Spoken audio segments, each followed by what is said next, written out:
नमस्कार दोस्तों, Jharkhand coaching classes के यूट्यूब चैनल में आप लोगों का स्वागत है।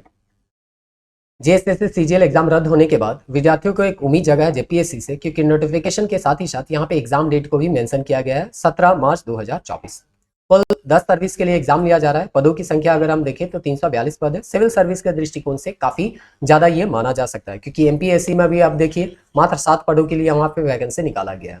इस तरह से काफी ज्यादा पद है और आपको यहाँ पे एग्जाम के लिए तैयार करना है अपने आप को, तो विद्यार्थी के दृष्टिकोण से ही चीजों को समझना होगा। क्योंकि देखिए हवा हवाई बात करने से यहाँ पे होने वाला है नहीं। आपके पास बहुत लिमिटेड टाइम है और ये हम मान के चल रहे हैं कि आप फिलहाल जेएसएससी का तैयारी कर रहे थे, अभी एग्जाम पोस्टपोन हुआ था, आप फिलहाल तुरंत में स्विच किए हैं जेपीएससी की ओर। तो इस तरह से अलग अलग परिस्थिति के विद्यार्थी हो सकते हैं, कोई दिक्कत नहीं, लेकिन ज्यादातर जो परसेंटेज हमको जहां तक समझ में आ रहा है वो यही है कि पहले आप जेएसएससी का तैयारी कर रहे थे और जेपीएससी में स्विच किए हैं। तो स्विच करना कितना आसान है, कितना मुश्किल है, चीजों को कैसे एक ऑर्गेनाइज तरीके से पढ़ा जाए, ये सारा चीज को हम लोग एक एक करके यहाँ समझने का प्रयास करेंगे। क्योंकि विद्यार्थी का क्या परेशानी है, हम एक खुद विद्यार्थी हैं तो हम समझ सकते हैं। जैसे कि आपको छोटा सा हम एग्जांपल देते हैं, ज्यादा लंबा वीडियो का हम नहीं खींचेंगे, लेकिन फिर भी एक छोटा सा एग्जांपल यहाँ पे आपको दे रहे हैं कि अभी सीजीएल का एग्जाम हो रहा था। विद्यार्थी को ये परेशानी हो रहा था कि इतने लिमिटेड टाइम में हम किसी चीज को रिविजन करें तो कैसे करें। झारखंड का अगर आप किताबें लेते हैं तो 400 से 500 पेज का किताब होता है। नागपुर का जो होता है वो 150 से 200 पेज का यहाँ पे नोट्स होता है। उसी को हम माइंड मैप में यहाँ पे समराइज किए, क्योंकि हमको पता था कि जब एग्जाम होता है तो एग्जाम के समय रिवीजन करना कितना मुश्किल होता है। तो इस 500 पेज के नोट्स को हम 45 से 50 पेज के माइंड मैप में यहाँ पे कन्वर्ट किए। नागपुरी के नोट्स को 36 पेज में यहाँ पे कन्वर्ट किए। और देखिए ज्यादातर प्रश्न जो है आपको यहीं से देखने को मिलेंगे। फ्री ऑफ कोर्स हमारे चैनल में ये वीडियो अवेलेबल है। अब देखिए कितना कम लिमिटेड, मात्र 3 वीडियो में पूरा झारखंड हम कंप्लीट कर चुके हैं। ठीक है, स्पीड में हम कंप्लीट किए हैं, किसी को हो सकता है समझने में दिक्कत होगा, लेकिन आपको डिटेल पढ़ने का समय तो दिया गया था। तो इस तरह से क्विक रिवीजन अगर आप नहीं कर पाते हैं एग्जाम के समय, तो आपका क्या पढ़े हैं वो कोई मायने नहीं रखता है। क्योंकि एग्जाम के समय रिवीजन करके जाइएगा तो वो प्रश्न या वो तथ्य आपको याद रहेगा, और नहीं तो आप क्या पढ़े हैं, कितना महानता आप किसी टॉपिक में प्राप्त किए हैं, ये कोई मायने मतलब नहीं रहता है। क्योंकि एग्जाम जब पास करना है तो सारे टॉपिक पे आपका अच्छे से कमांड होना चाहिए। किसी एक टॉपिक पे आप बहुत पीएचडी कर लिए और दूसरा टॉपिक छोड़ दिए तो वैसे में आपका एग्जाम क्लियर होने वाला नहीं है। तो चलिए एक एक करके हम आपको सिचुएशन बताना चाह रहे हैं कि क्या क्या परिस्थिति और किन किन लोगों के साथ आपका कंपटीशन है। तो सबसे पहले कंपटीशन आपका किन के साथ है उसको जानने के लिए हम पिछले साल का जो पिछला बार का एग्जाम हुआ था 7वां से 10वां जेपीएससी, उसका हम यहाँ पे कट ऑफ के बारे में चर्चा करते हैं। अगर आप इसका कट ऑफ देखिएगा तो यहाँ पे 260 था और 260 यहाँ पे कट ऑफ जारी किया गया था पहले। उसके बाद विवाद वगैरह हुआ, झारखंड में तो चलते रहता है विवाद, फिर ये कट ऑफ को नीचे किया गया और 248 हो गया। तो ये मान के चलिए 248 मिनिमम है, मतलब जितने कोई यहाँ पे पास हुए होंगे वो तो सभी कोई 248 से ज्यादा मार्क्स ही लाए होंगे। अब देखिए जो एसटी एससी कैटेगरी है उसका हम बात नहीं कर रहे हैं यहाँ पे, जो भी एसटी एसटी या एससी कैटेगरी के यहाँ पे या कैटेगरी वाइज जिनका यहाँ रिजल्ट हुआ है उनको भी यहाँ पे जनरल का नंबर को ही अपना टारगेट लेके चलना चाहिए। ठीक है, बाद में आपका कैटेगरी में रिजल्ट होता है कोई दिक्कत नहीं है, लेकिन आपको जब एग्जाम देना है तो टारगेट आपको जनरल का मार्क्स करना है। क्या कि क्योंकि अगर आप पीटी और मेंस में एक तरह से कहिए जनरल में क्वालिफाई करते हैं तो ये बेहतर होगा। दूसरे जो विद्यार्थी को टाइम नहीं मिल पा रहा है वो इस रिजर्वेशन कोटा का यहाँ पे वो लाभ ले सकते हैं। तो इस तरह से यहाँ पे 248 से ज्यादा लाने वाले बहुत सारे ऐसे विद्यार्थी हैं जो पुनः इस एग्जाम को देने वाले हैं। अब वो कितने विद्यार्थी हैं चलिए जानते हैं। तो पिछले बार जो एग्जाम हुआ था वो 252 पदों के लिए हुआ था। कितने गुना रिजल्ट होता है पीटी में, तो ऑन एन एवरेज लगभग अगर हम कहें तो 15 गुना होता है। अब 15 गुना होता है तो इसको अगर गुना कीजिएगा तो यहाँ पे 3780 होगा। हम देखिए औसतन चीजों को समझाने का प्रयास करेंगे, एग्जैक्ट फिगर में आपको जाना नहीं है, चीजों को समझिए, ज्यादा रिजिड होके कोई चीज को देखना नहीं है। तो हम मान चलते हैं चलिए 4000 कैंडिडेट यहाँ पे पास किए थे पीटी। अब 4000 पीटी पास किए, उसके बाद मेंस दिए, कोई मेंस क्वालिफाई नहीं किया है ना, और कोई क्वालिफाई किया तो इंटरव्यू दिया, बहुत सारे लोग इंटरव्यू क्वालिफाई नहीं किए। तो अल्टीमेटली जो यहाँ फाइनल सिलेक्शन हुआ 252 का हुआ। अब 252 हुआ तो बाकी यहाँ पे हम मान चलते हैं 37 से 3800 लोग जो है यहाँ पे बचे हुए रह गए। यानी कि ये एग्जाम दिए थे 7वां से 10वां जेपीएससी, लेकिन उनका सिलेक्शन नहीं हो पाया। तब इन 3700 में से हम मान के चलते हैं कुछ विद्यार्थी जो है अब उनका एज लिमिट क्रॉस हो गया होगा, या पढ़ाई लिखाई छोड़ दिए होंगे, या किसी भी तरह से इस एग्जाम को फेस नहीं करेंगे। तो ऐसे मान के चलिए 700 से 800 विद्यार्थी हो सकते हैं। तो हम मानते हैं 700, तो फिलहाल 3000 का ये संख्या हमको मिलता है।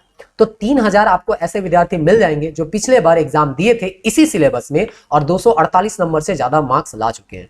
तो आपका कंपटीशन इसी 3000 से है, प्लस कोई अगर यूपीएससी का तैयारी कर रहा है, वहां कुछ मार्क्स के लिए रुक जाता है, तो वो लोग भी पीसीएस देते हैं, तो उसका कंपटीशन है, उसके साथ भी आपका कंपटीशन होगा। या एक तरह से कहिए कुछ लोग एक्स्ट्रा टैलेंटेड होते हैं जो कि तैयारी कर रहे हैं केवल और केवल जेपीएससी की कर रहे हैं, ठीक है, पिछले बार नहीं दिए थे लेकिन उसी का तैयारी कर रहे हैं, इस बार दे रहे हैं, तो उससे भी आपका कंपटीशन है। तो हम ज्यादा मान ही चलते हैं ये 3000 से संख्या बढ़ के 4000 होता है, ऐसा बहुत लिमिटेड लोग ही होते हैं। 3000 तो एक्चुअली में ला चुके थे, अब ये लोग का कितना है कमांड कितना नहीं है वो तो हम नहीं बता सकते, लेकिन फिर भी इसका संख्या हम मान के चलते हैं 4000। अब आपका कंपटीशन 4000 है, यानी आपको ये मान के चलना है कि इन 4000 विद्यार्थियों के पास इतना तो नॉलेज था कि पिछले सिलेबस या पिछला जो एग्जाम हुआ था उसमें ये 248 नंबर से ज्यादा नंबर ला सकते थे। तो आपको अपना तैयारी इसी स्तर पे लेके जाना है। आपको ये नहीं देखना है कि आज से हम शुरू कर रहे हैं या कल से शुरू कर रहे हैं, क्योंकि जब एग्जाम हॉल में जाइएगा तो जो इंटरव्यू में एक तरह से कहिए छटा हुआ व्यक्ति है और जो फ्रेशर्स है उसके लिए सबके लिए सेम क्वेश्चन ही रहेगा, दोनों के लिए कोई अलग क्वेश्चन होता नहीं है। तो आपको हम डिमोटिवेट नहीं कर रहे हैं। देखिए बहुत सारा ऐसा होता है कि इंटरव्यू तक पहुंचा हुआ व्यक्ति भी दोबारा जब पीटी देता है तो पीटी ही क्वालिफाई नहीं करता है, तो उसके लिए आपको ज्यादा सोचना नहीं है। आपको हम बस रियल सिचुएशन बता रहे हैं कि आपका जो एक तरह से कंपटीशन है इन 3 से 4000 लोगों के साथ है जो ऑलरेडी इस सिलेबस पे कमांड पा चुके थे और एग्जाम क्वालिफाई कर चुके हैं। केवल उनका काम है कि अब वो रिविजन केवल करेंगे तो ज्यादा चांस है कि वो इस एग्जाम को बहुत आसानी से क्लियर कर पाए। तो ये चीज आपको ध्यान में रखना है। अब देखिए कि 248 यहां पे कटअप था, लेकिन क्या 248 लाना क्या आसान है या बहुत ज्यादा मुश्किल है? तो देखिए मेरा ये ओएमआर सीट है और हम जैसे कि आपको बताए भी थे एक विद्यार्थी के दृष्टिकोण से आपको समझाने का हम प्रयास कर रहे हैं। तो ओएमआर यहाँ पे अगर आप देखिएगा तो जो पेपर 1 था उसमें मेरा 71 क्वेश्चन जो है वो सही हुआ था और पेपर 2 जो है उसमें 70 क्वेश्चन मेरा सही हुआ था। कुल मिला के एक क्वेश्चन में 2 मार्क्स होता है, तो मेरा टोटल मार्क्स जो था वो 282 था। बहुत सारे ऐसे विद्यार्थी होंगे जो आप वीडियो भी देख रहे होंगे या आपके जानकार में भी होंगे कि इससे भी ज्यादा नंबर या मार्क्स लेके वो आए हुए हैं। आपका काम क्या है, उन विद्यार्थियों से आप जरूर राय लें। हम तो अपना जो भी यहाँ पे एक तरह से कहिए स्ट्रैटेजी होगा या मेरा जो स्ट्रैटेजी था हम तो बताएंगे बनाइए, लेकिन आपको अगर अगल बगल में कोई ऑफलाइन आपको समझाने वाला है जिससे आप इंटरेक्ट कर सकते हैं, फेस टू फेस बात कर सकते हैं, तो उससे आप जरूर बात कीजिए और वो आपको बताएगा कि कैसे एग्जाम को तैयार करना है कैसे नहीं करना है, क्योंकि वो इस सिचुएशन से उबर चुका है। हम बार बार कहते हैं कि देखिए यहाँ पे युद्ध का मैदान चल रहा है, जो युद्ध में लड़ रहा है और जो इस युद्ध को बाहर से देख रहा है इसका कुछ अनुभव अलग होगा और जो खुद युद्ध में एक तरह से कहिए लड़ रहा है उसका अनुभव अलग होगा। तो आपको जो युद्ध में लड़ रहा है, क्योंकि अंतिम में तो आपको एग्जाम ही देना है यानी युद्ध में जाना ही जाना है, तो ऑलरेडी आप उस व्यक्ति के साथ एक तरह से कहिए संपर्क बना के रखिए या अगर उसका मार्गदर्शन मिलता है तो उससे आप लीजिए मार्गदर्शन लीजिए, जो कि इस युद्ध में एक तरह से कहिए गया और इस युद्ध को जीता। ठीक है, फाइनली वो जीत नहीं पाया लेकिन कोई एक स्टेप या 2 स्टेप तो जीता। अगर कोई पीटी क्वालिफाई कर दिया है तो आपको ये तो बता सकता है ना कि पीटी क्वालिफाई कैसे किया जा सकता है। आपको तो ये नहीं कहा जा रहा है कि 100% आप इसी के नक्शे कदम पे चलिए, आपका अपना कुछ स्ट्रेटजी होगा, लेकिन अगर हो सकता है कुछ गलती इसके द्वारा किया गया वो गलती आपको पता चल जाए तो आप दोबारा वो गलती नहीं कीजिएगा। जैसे है कि हम लोग बहुत सारा गाइड बुक के पीछे हम लोग भागते हैं, लेकिन जब देखिए पिछले बार जब एग्जाम हुआ था तो कई क्वेश्चन में एरर था, मतलब आयोग के द्वारा जो आंसर की दिया गया था उसमें गलत आंसर की दिया गया था, तो इसको आपत्ति करने के लिए यहाँ पे बोला गया था। जैसे मेरा जो सेट था उसमें सेट ए पेपर 1 का सेट ए में क्वेश्चन नंबर 41 में आंसर जो दिया गया था आयोग के द्वारा वो ए दिया था, लेकिन मेरा कहना था कि या मेरा कहने का मतलब हमारा कहना था कि ये जो है आंसर बी होना चाहिए और इसका स्रोत जो हम बीपी केसरी का किताब जो है वो दिए हुए थे। तो आपका अगर ऑथेंटिक बुक से कोई भी चीज पढ़ा हुआ है तो आपको ये चीज क्लेम करने में आसान हो जाता है कि हम जो बोल रहे हैं वो सही बोल रहे हैं। इसी तरह से इकोनॉमिक सर्वे, देखिए सीजीएल का जब एग्जाम था उससे पहले हम इकोनॉमिक सर्वे भी बताया, ठीक है, नहीं आया वो अलग बात है, इकोनॉमिक सर्वे से क्वेश्चन नहीं पूछा, क्वेश्चन का लेवल ही इतना खराब था कि हम कहे तो कहे क्या,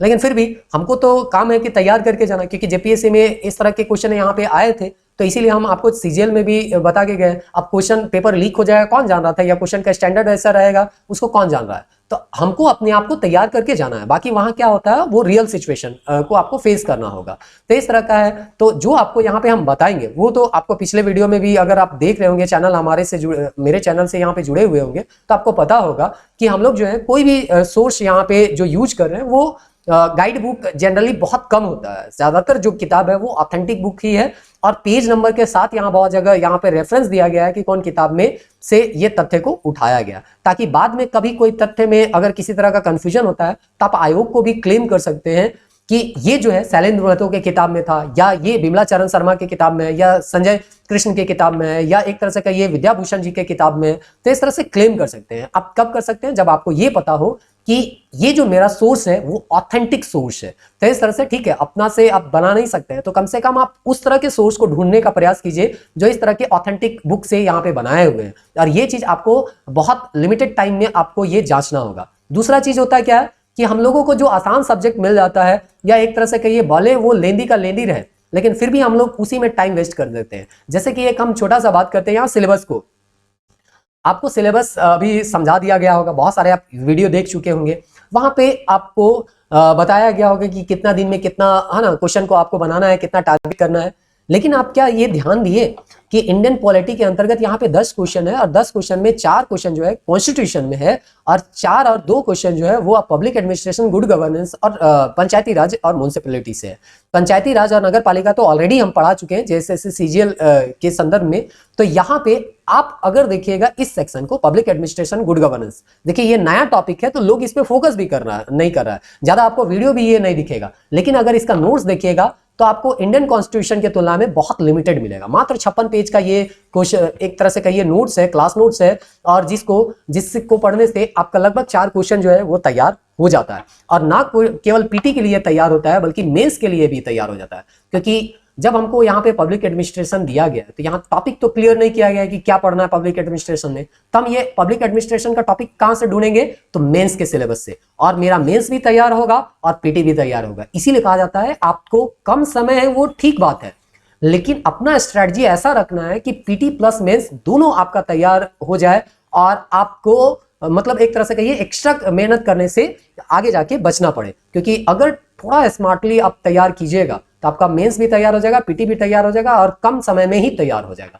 तो इस तरह से इससे रिलेटेड हम एमसीक्यू बना लेते हैं, क्योंकि आपका मेंस में भी एमसीक्यू आता है। ये सब सारा बात जो है धीरे धीरे आपको सबको जानकारी हो जाएगा अगर जानकारी नहीं है। तो इस तरह से यहाँ पे आपको लिमिटेड टाइम में जो चीज खत्म हो रहा है उसको पहले खत्म करना है। और इसी तरह से यहाँ पे आप अगर ज्योग्राफी का सिलेबस देखिएगा तो जैसे मेंस का अभी हम इधर उधर एट रैंडम बता रहे हैं, फिर सीक्वेंस में आपको जैसे जैसे हम बताएंगे एक एक करके सीक्वेंस में भी आपको हम बताने का प्रयास करेंगे। तो यहाँ पे ज्योग्राफी है, आप ज्योग्राफी का सारा टॉपिक आप देख लीजिए, आप सिलेबस डाउनलोड कर लीजिए, और क्लास 11 का एनसीईआरटी का इंडियन ज्योग्राफी और वर्ल्ड ज्योग्राफी आप केवल एक नजर चैप्टर वाइज कंटेंट देख लीजिए, सारा का सारा टॉपिक यहाँ पे मिल जाएगा। और इस तरह से ये चीज अगर आपको पहले से पता नहीं था, मतलब आप गलत ट्रैक में जा रहे हैं, तो इस ट्रैक को आप सुधारिए। गाइड बुक के पीछे आपको ज्यादा नहीं भागना है। अगर कोई चीज ऑथेंटिक बुक में नहीं मिलता है तभी हमको गाइड बुक में स्विच करना है, और नहीं तो गाइड बुक की ओर स्विच नहीं करना है। और ये चीज हम आपको एक वीडियो में सारा चीज समझा नहीं पाएंगे, क्योंकि टाइम बहुत अभी बीत चुका है, इसलिए हम जल्दी जल्दी थोड़ा बहुत आपको समझाने का हम प्रयास करें।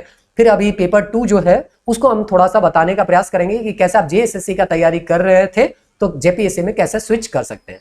तो चलिए, बहुत ज्यादा वीडियो को हम लंबा नहीं खींचना चाहेंगे। यहाँ पे आपके पास सिलेबस होगा, आप डाउनलोड कर लीजिए, या हमारे Telegram group Jharkhand coaching classes में आप सर्च कीजिएगा, वहां ज्वाइन होके ये पीडीएफ जो है हम दे दिए हैं, वहां आप जाके देख सकते हैं सारा सिलेबस। वहां पे आयोग के द्वारा जो सिलेबस दिया गया है वो भी, और हम लोगों का क्लास का जो नोट्स का सिलेबस है, एक तरह से कहिए जो नोट्स के रूप में यहाँ पे प्रोवाइड किया गया वो भी आपको यहाँ पे दे दिया गया। अब यहाँ पे दिक्कत ये हो रहा है कि जेएसएससी का स्टूडेंट कैसे जेपीएससी में स्विच करे। देखिए, जो विद्यार्थी जो है एक तरह से कहिए कि एग्जाम नहीं दे रहे हैं, वो लोग के लिए कहना आसान हो जाता है कि क्या कैसे स्विच करे, क्या करे, ऐसे वैसे कर लीजिए। तो हो सकता है वो रियल सिचुएशन को नहीं बता पाएंगे, लेकिन हम आपको रियल सिचुएशन बता रहे हैं। देखिए, आपको हमारे चैनल में जाइएगा तो 3 वीडियो मिल जाएगा। 3 वीडियो में एक वीडियो पूरा कंप्लीट हिस्ट्री मिल जाएगा, दूसरा वीडियो जो है ज्योग्राफी का मिल जाएगा, और तीसरा वीडियो जो है आपका कल्चर का मिल जाएगा। और वो मात्र लिमिटेड एकदम पेज में है, लगभग 46 पेज के 45 से 46 पेज का ये माइंड मैप है। अब आप माइंड मैप को ध्यान में दीजिएगा तो जो आप बड़े लेंदी बुक में पढ़ रहे हैं उन सबको समराइज करके वहां पे आपको दिया गया है। आप वीडियो में देख लीजिएगा एक बार, अगर वीडियो को नहीं देखेंगे तो इतना टॉपिक तो आपका कंप्लीट हो ही गया है। तो अगर आप जेएसएससी से जेपीएससी में स्विच करते हैं तो आपको पढ़ना अभी फिलहाल के लिए क्या है, तो यहाँ पे आपका झारखंड का इतिहास है, जो कि मुंडा शासन व्यवस्था, नागवंशी शासन व्यवस्था, पढ़ा पंचायत शासन व्यवस्था, मांझी परगना शासन व्यवस्था, मुंडा मान की शासन व्यवस्था, ढोकलू सोहर है, जातीय पंचायत है, ये पढ़ना है। झारखंड के आंदोलन के अंतर्गत झारखंड के सदान और आदिवासी पढ़ना है। झारखंडी साहित्य और साहित्यकार पढ़ना है। फिर औद्योगिक नीति, विस्थापन, पुनर्वास नीति और अन्य नीति को पढ़ना है। फिर यहाँ पे पर्यावरण के संबंध में यहाँ पे जो मिटिगेशन और एडेप्टेशन है उसको पढ़ना है। आपदा प्रबंधन यहाँ पे हम यहाँ पे ज्योग्राफी के अंतर्गत नहीं पढ़ाए थे, तो यहाँ पे हम आपको बता देंगे। खेलकूद जो है उसको हम यहाँ पे आपको बता देंगे। और सबसे बड़ा जो टॉपिक है यहाँ पे सीएनटी और एसपीटी। देखिए जेपीएससी के विद्यार्थी सबसे ज्यादा परेशान पीटी में इसी से रहते हैं, और ये जो है मेंस में आपका किसी तरह से बहुत ज्यादा कोई काम देता है नहीं। तो पीटी में काफी ज्यादा वेटेज लिए हुए हैं सीएनटी और एसपीटी, और अगर इसको आप तैयार अच्छे से कर लेते हैं तो आप एक तरह से कहिए दूसरों से बहुत आगे आप निकल सकते हैं। तो ये एक्स्ट्रा टॉपिक है जिसको हम जो है आने वाले समय में कंप्लीट करवाएंगे, और सीक्वेंस वाइज आपको हम यहाँ पे बताएंगे। भले हम कोई चीज को पढ़ा चुके हैं लेकिन फिर भी आपको सीक्वेंस वाइज बताएंगे। जैसे कि एक छोटा सा एग्जांपल देखते हैं। आप इतना देर तक वीडियो को देख रहे हैं तो उम्मीद करते हैं कि आप चीजों को थोड़ा थोड़ा समझने का प्रयास कीजिएगा। तो जैसे कि हमको अगर पढ़ाना होगा झारखंड का इतिहास या पेपर 2 पढ़ाना होगा, तो हम पहला वीडियो जो बनाएंगे पार्ट 1 वो झारखंड का इतिहास ही बनाएंगे। पहले हम इसको पढ़ाएंगे, उसके बाद नेक्स्ट वीडियो में हम चलेंगे झारखंड के सैदान आपको बताएंगे, झारखंड के आदिवासी। अब देखिए स्वतंत्रता सेनानी विभूति और आंदोलन हम पढ़ा चुके हैं, पहले माइंड मैप के सीरीज में पढ़ा चुके हैं। तो या तो हम कट पेस्ट वहां से करके इस अगले, जैसे कि यहाँ पे मानी चलिए पार्ट 1 हो गया, ये पार्ट 1 हो गया, ये पार्ट 2 हो गया, तो हम माने चलिए ये चीज ऑलरेडी पढ़ा है, तो पार्ट 3 का वीडियो, इसका जो पुराना वीडियो उसी को कट करके यहाँ पे हम पेस्ट कर देंगे, या आपको सिंपली बता देंगे कि इस पोर्शन को आप हमारे प्लेलिस्ट के इस वीडियो से आप देख लीजिए, आपका ये कंप्लीट हो जाएगा। तो जो पहले नहीं देखे वो देख लेंगे। तो इस तरह से हम सीक्वेंस वाइज आपको यहाँ पे बताएंगे, प्लस क्वेश्चन बैंक को ध्यान में रखते हुए हर टॉपिक को हम समझाने का प्रयास करेंगे। क्योंकि सीजीएल में भी आप देखे होंगे तो आपको पता होगा हर चीज को हम क्वेश्चन बैंक से समझाने का प्रयास किए। जैसे हम सीएनटी एसपीटी एक्ट या सीएनटी में 5 प्रश्न यहाँ पे हैं, तो 5 प्रश्न आपका जेपीएससी 6 जेपीएससी में भी आया, 7 जेपीएससी में आया, फिर अभी बैकलॉग का एग्जाम 21 जनवरी को हुआ था वहां, तो 3-3 क्वेश्चन सेट है, यानी 15 क्वेश्चन आपको सीएनटी के अंतर्गत मिल जाएगा, क्वेश्चन के अंतर्गत।